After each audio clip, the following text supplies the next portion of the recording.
America Iran को $300 billion देगा। A staggering $300 billion in funding for Iran as reparations for war. America कभी भी Iran पर हमला नहीं करेगा। We're not doing anything. We're not putting up. और अमेरिका ईरान से सारे सैंक्शंस, सारी पाबंदियां हटा देगा। खिदमत पर पाबंदियां आयद नहीं करेगा। ये है वो एग्रीमेंट जिस पर ईरान और अमेरिका की डील हुई। Trump signing his deal he's negotiating. इस एग्रीमेंट में 14 पॉइंट्स हैं, लेकिन अजीब बात यह है कि इस पूरे एग्रीमेंट के सिर्फ एक पॉइंट में अमेरिका का फायदा है और बाकी सारे पॉइंट्स में सिर्फ और सिर्फ ईरान का फायदा है। लेट्स सी इस एग्रीमेंट में आखिर है क्या। पॉइंट नंबर 1, अमेरिका और ईरान को फौरन हर जगह पर जंग बंद करना होगा, Make it not like war at all. जिसमें ऑफ कोर्स ईरान का ही फायदा है, क्योंकि ये जंग ईरान ने तो शुरू नहीं की थी, अमेरिका ने की थी। Began major combat operations.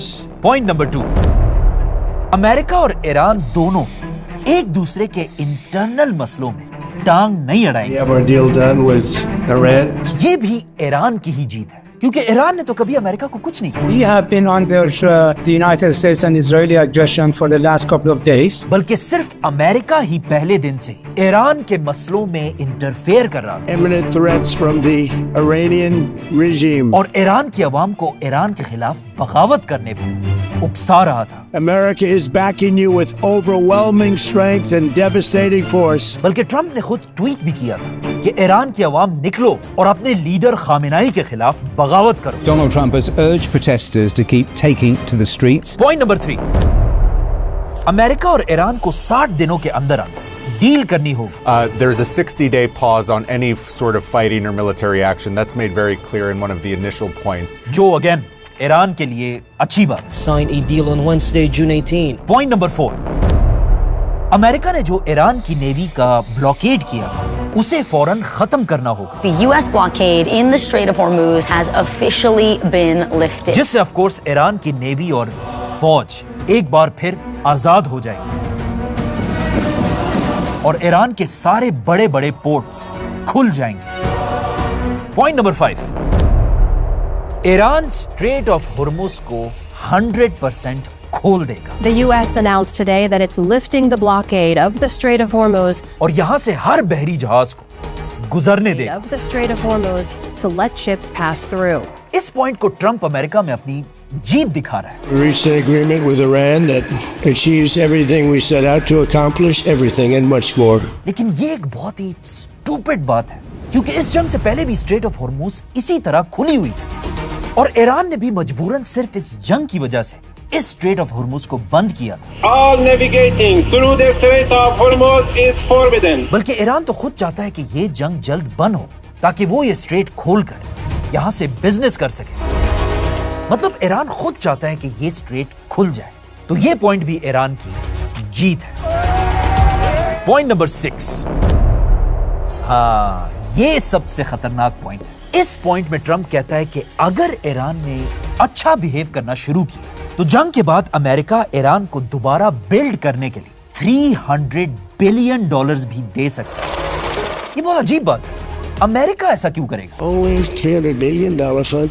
लेकिन अमेरिका के लिए ये कोई नई बात नहीं। It's only if they're doing things right. Remember that. आज से बहुत साल पहले जब अमेरिका ने वर्ल्ड वॉर 2 खत्म करने के लिए जापान के 2 शहरों पर एटम बम गिराए थे, dropped one bomb on Hiroshima. तो फिर इसी जंग के बाद अमेरिका ने ही जापान को दोबारा फंडिंग करके जापान को दोबारा अपने पैरों पर खड़ा किया था, जिसे मार्शल प्लान कहा जाता है। The United States supplied help in tangible form as well as political and economic guidance. और उसी की वजह से आज जापान है। तो अगर अमेरिका ईरान के साथ भी ऐसा ही करे, फिर ये भी ईरान के लिए एक बहुत बड़ी जीत होगी। पॉइंट नंबर 7, ये पॉइंट ईरान की जिंदगी का सबसे मुश्किल पॉइंट है, क्योंकि ये एक पॉइंट ईरान को हमेशा के लिए बदल सकता है। ईरान के पास दुनिया का 12% ऑयल है और दुनिया की 16% गैस भी ईरान में ही है। मतलब ईरान के पास कतर, यूएई, कुवैत जैसी कंट्री से बहुत ज्यादा तेल है। लेकिन अगर फिर भी देखा जाए तो ईरान एक गरीब कंट्री है और ये बाकी सारी कंट्रीज दुनिया की सबसे अमीर कंट्रीज में से है। ईरान का ये हाल सिर्फ और सिर्फ एक ही चीज की वजह से, और वो है अमेरिका के sanctions. Powerful sanctions will go into full effect. जिसकी वजह से ईरान के पास ऑयल और गैस सब होने के बाद भी वो दुनिया में किसी के साथ भी ट्रेड नहीं कर सकता सिवाय चाइना और रशिया के, क्योंकि वो अमेरिका की बदमाशी नहीं मानते। अगर अमेरिका ने ईरान से सैंक्शंस हटा दिए तो बहुत आसानी से ईरान भी सऊदी और कतर की तरह एक एक्सट्रीमली रिच मुल्क बन सकता है। Point number 8, atom bomb. इस पूरे एग्रीमेंट में सिर्फ ये एक ऐसा पॉइंट है जिससे अमेरिका को थोड़ा फायदा हो सकता है, क्योंकि ट्रंप ने ये जंग एटम बम के बहाने से शुरू की थी और अब इस एग्रीमेंट में ईरान भी ये बात मानने को तैयार है कि ईरान कभी भी एटम बम नहीं बनाएगा। लेकिन ये बात ईरान सिर्फ आज से नहीं बल्कि पिछले 23 साल से कर रहा है। आज से 23 साल पहले जब अमेरिका ने यही एटम बम का झूठा बहाना बनाकर इराक के सद्दाम हुसैन पर हमला किया था, उसी टाइम ईरान के सुप्रीम लीडर अली खामेनी ने अपने ऑफिशियल खुतबे में ऐलान किया था कि ईरान कभी भी एटम बम नहीं बनाएगा, क्योंकि एटम बम बनाना हराम है। खामेनी का यह फतवा दुनिया में इतना फैला था कि इवन बराक ओबामा ने इस फतवे का अपनी यूएन की स्पीच में भी जिक्र किया था। मतलब ईरान पिछले 23 साल से यही कह रहा है कि वो एटम बम नहीं बनाएगा। तो अमेरिका ने ईरान के साथ उसी बात पर डील की है जो बात ईरान पिछले 20 साल से कर रहा है। पॉइंट नंबर 9, जब तक अमेरिका और ईरान न्यूक्लियर प्रोग्राम के बारे में डील नहीं करते तब तक ईरान अपने न्यूक्लियर प्लांट्स को उसी तरह रखेगा जिस तरह अब है। बाय द वे, ईरान के न्यूक्लियर प्लांट्स इस वक्त बिल्कुल एक मिडिल सिचुएशन में है। फॉर एग्जाम्पल, ये एक न्यूक्लियर प्लांट है। हर न्यूक्लियर प्लांट के अंदर ये मशीन जरूर होती है, सेंट्रीफ्यूज, जो बिल्कुल एक वॉशिंग मशीन की तरह तेजी से घूमती रहती है, लेकिन इसमें कपड़ों की जगह यूरेनियम होता है और इसी मशीन के अंदर न्यूक्लियर रिएक्शंस होते हैं। अगर इस मशीन में यूरेनियम को 5% तक रखा जाए तो उससे कोई मसला नहीं होता और उससे सिर्फ बिजली बनती है। लेकिन अगर यह मशीन घूमता रहे और इसमें यूरेनियम की प्यूरिटी को 90% तक ले जाया जाए तो उससे बनता है एटम बॉम्ब।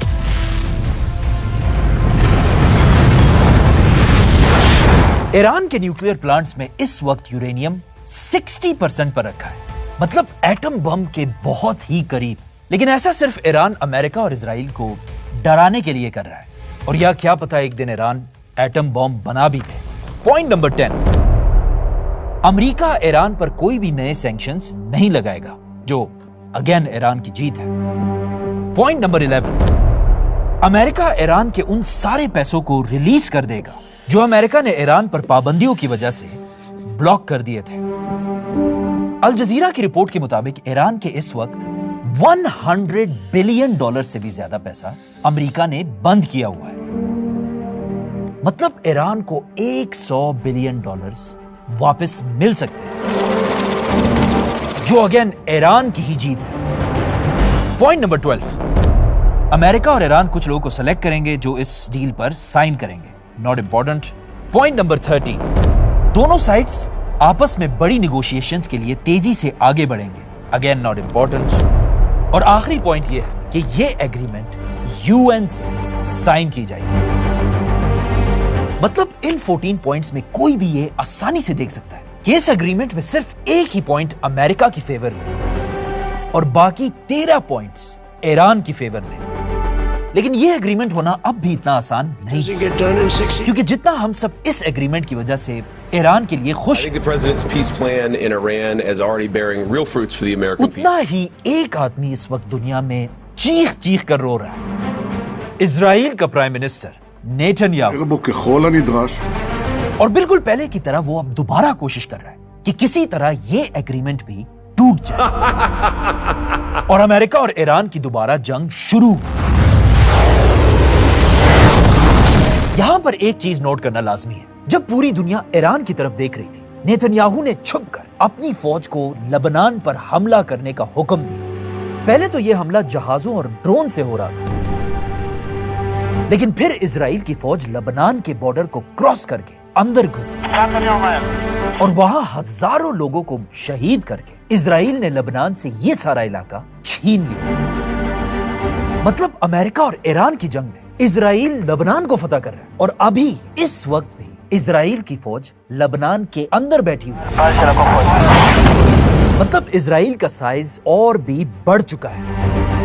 तो अब जब अमेरिका और ईरान फाइनली ये जंग खत्म करना चाहते हैं, इजराइल इस जंग को खत्म करने के लिए बिल्कुल तैयार नहीं, बल्कि इजराइल आज भी हर कुछ घंटों बाद लेबनान पर बार बार हमले कर रहा है। क्या हो, फिर हमला कर दिया।